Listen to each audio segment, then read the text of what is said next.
Closest approach का फायदा ये है ना कि मान लो कि अगर मेरा 25 फर्मी अगर आ रहा है अल्फा का और गोल्ड न्यूक्लियस का, तो मैं देखता हूँ कि आता है ये, ठीक है, और लौट के चला जाता है।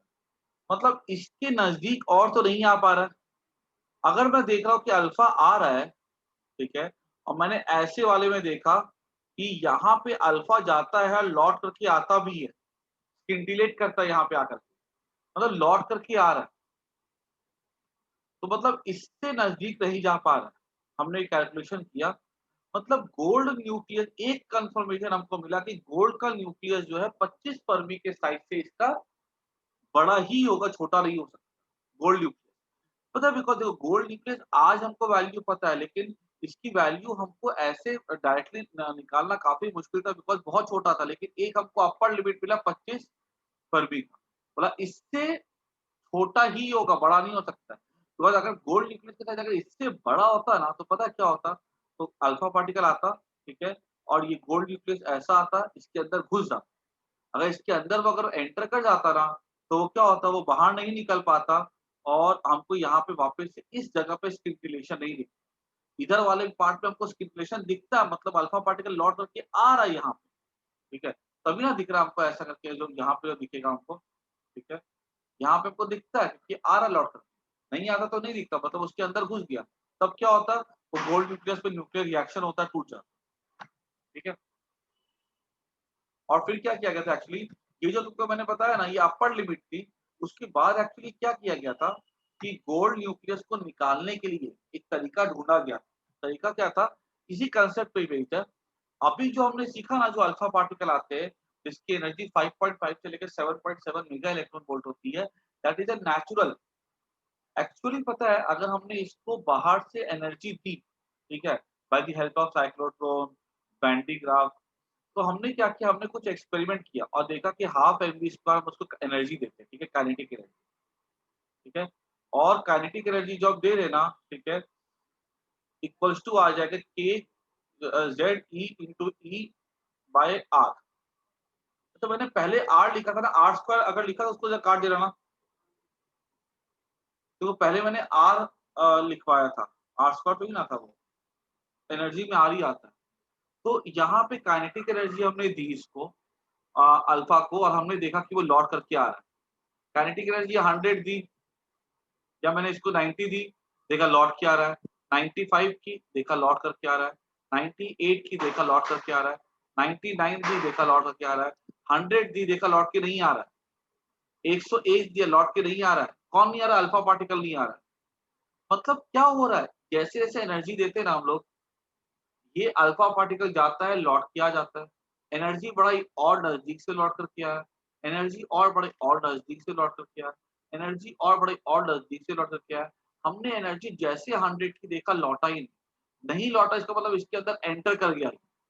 जैसे इसके अंदर एंटर कर दिया, हमने बोला कि अच्छा, ये वाली एनर्जी जो थी ना, 100 से ज़रा-सी कम एनर्जी थी, 99.99, नहीं लौट कर के आया। मतलब इस एनर्जी के लिए अल्फा पार्टिकल सरफेस तक पहुँच करके आ जाता है।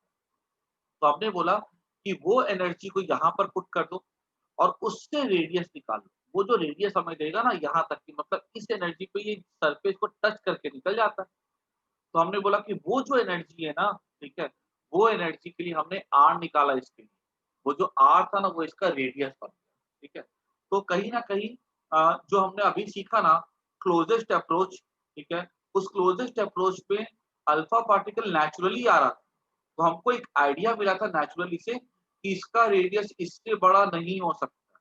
फिर हमने आर्टिफिशियली ट्राई किया एनर्जी बढ़ा करके देने का।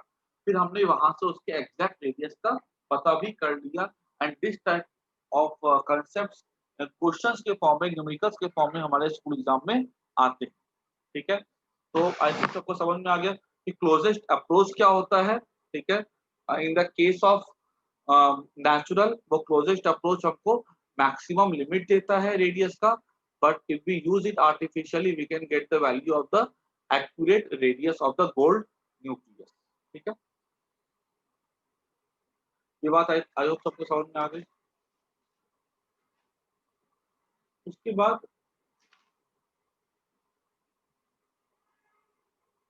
कुछ एक दो टॉपिक है क्लोजेस्ट अप्रोच के बाद, उसको हम लोग कहते हैं इम्पैक्ट पैरामीटर।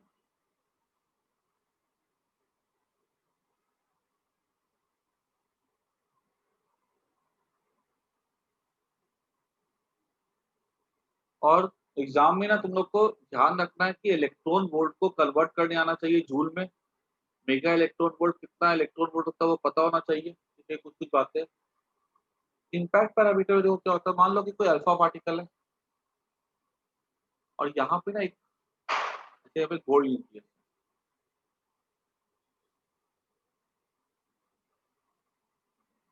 और ये हमारी एक लाइन है,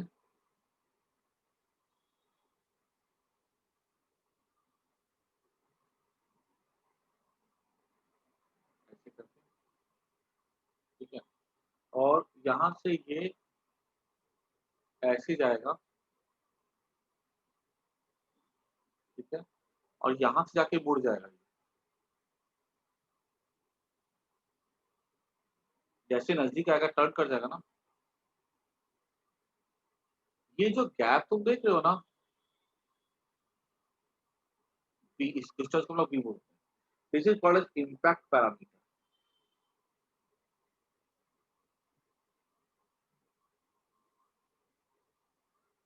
इस इम्पैक्ट पैरामीटर को हम लोग ऐसा डिफाइन कर सकते हैं, देखना एनसीईआरटी बुक में लिखा हुआ है, it is perpendicular distance, distance of incident of initial velocity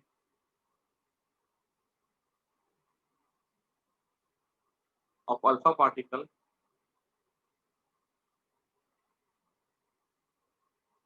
with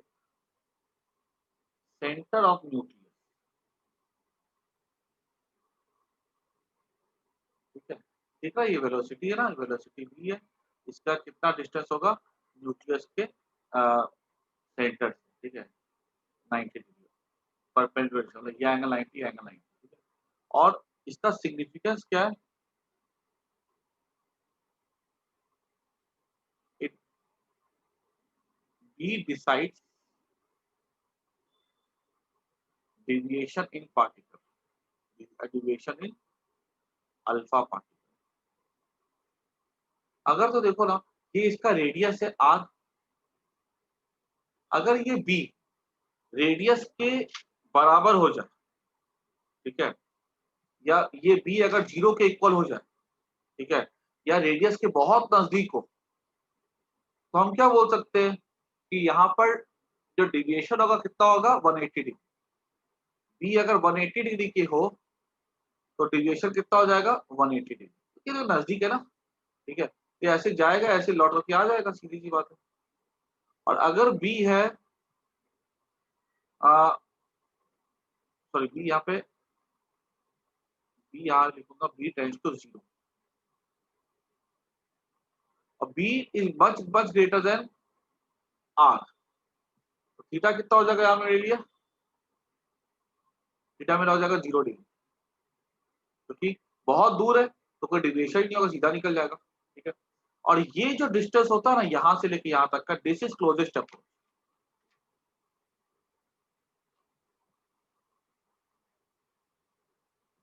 ठीक है। समझ की बात, ये इसका क्या क्लोजेस्ट अप्रोच है। इस सिचुएशन में क्या होगा, यहाँ पर ये आगे भी टर्न करके जा रही है ना, तो यहाँ पे क्या होता है कि इसकी जो पोटेंशियल एनर्जी होगी मैक्सिमम होगी, काइनेटिक एनर्जी मिनिमम होगी, जीरो तो नहीं होगी। हाँ, अगर ये ऐसा होता ना, ऐसे आता और लौट के चला जाता, यहाँ पे आके पोटेंशियल एनर्जी क्या हो जाती, मैक्सिमम हो जाती, काइनेटिक एनर्जी जीरो हो जाती, उसके बाद ये रिपल्शन थोड़े से लौट जाता, यहाँ कुछ वेलोसिटी होगी, ठीक है। तो at closest approach in that situation potential energy is minimum but potential energy is maximum but kinetic energy is minimum, ठीक है, ठीक है। ये इम्पैक्ट पैरामीटर के बारे में इतनी इंफॉर्मेशन काफी है। आगे बढ़ते हम लोग, इसको नोट कर जाना, ठीक है। तो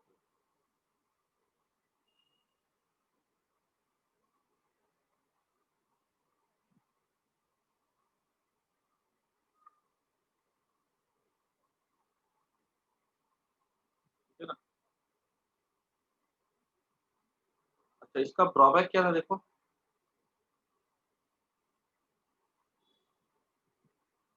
पहला it can not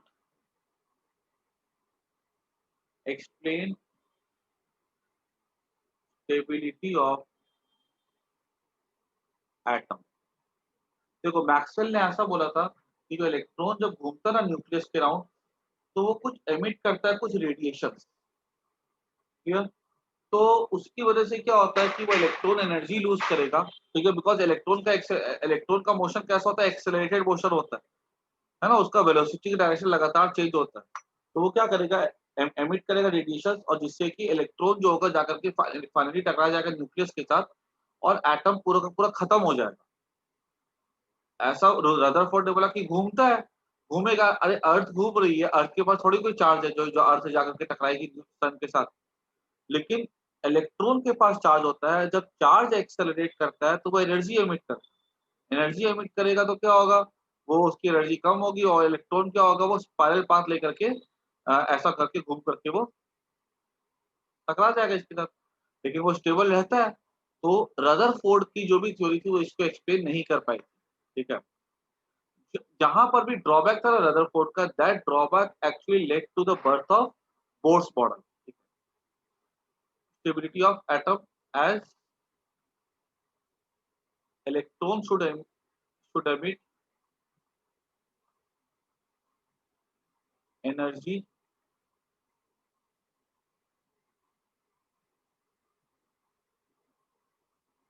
according to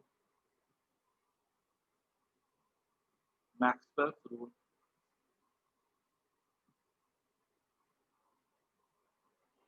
law. This may end this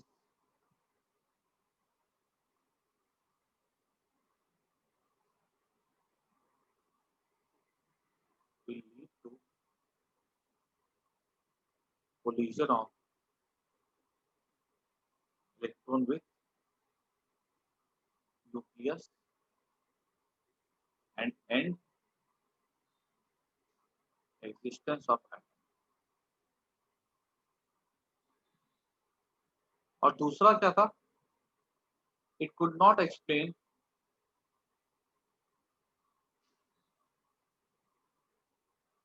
discrete wavelength, कि कुछ वेवलेंथ होती है कुछ वेवलेंथ नहीं होती है, ठीक है। तो जैसे हम तुमने केमिस्ट्री में पढ़ के भी रखा था कि रदरफोर्ड ने क्या बोला था, रदरफोर्ड ने बोला कि इलेक्ट्रॉन घूमते हैं, कौन कहाँ पर घूमेंगे, किस पर्टिकुलर डिस्टेंस पे घूमेंगे, उसके बारे में कोई इंफॉर्मेशन नहीं, ठीक है, बस घूमते हैं। अब घूमेंगे तो कहीं पर भी घूम सकते हैं, यहाँ पे यहाँ पे यहाँ पे यहाँ पे यहाँ पे, तो अगर मान लो यहाँ से यहाँ आया, यहाँ से यहाँ आया, यहाँ से आया, हर एक पे अलग अलग एनर्जी एमिट होगी, और वो सारे के सारे एनर्जी हमको मिलनी चाहिए। लेकिन ऐसा क्या देखा गया कि हमको जो वेवलेंथ मिलती थी ना, ठीक है, वो पर्टिकुलर वैल्यू की मिलती थी। मतलब ये हुआ था कि इलेक्ट्रॉन कोई पर्टिकुलर ऑर्बिट पे घूम सकता है, दूसरे में नहीं घूम सकता। ऐसी बात रदरफोर्ड ने कुछ भी नहीं समझाई थी, ठीक है, जिसके लिए फिर किसका बर्थ हुआ था, बोर्स मॉडल का, ठीक है। तो इतना अच्छे से पढ़ जाना, ठीक है। हालांकि रदरफोर्ड इसमें से जो है ना, ठीक है, तो केमिस्ट्री में भी चैप्टर आ चुका हुआ है, एंट्रेंस पॉइंट ऑफ व्यू से काफी इंपॉर्टेंट चैप्टर है, फिजिक्स के लिए भी केमिस्ट्री के लिए भी, ठीक है। लेकिन इसमें से जो सबसे इंपॉर्टेंट चीज जो हमारे आती है एग्जाम में, वो इसका न्यूमेरिकल है वो वाला, ठीक है, क्लोजेस्ट अप्रोच वाला, उसको ध्यान से देख जाना, ठीक है। That is the most important part, ठीक है। बस अभी मैं क्लास यहाँ पे एंड कर रहा हूँ, नेक्स्ट क्लास में हम लोग स्टार्ट करेंगे बोर्स मॉडल, ठीक है। बाय।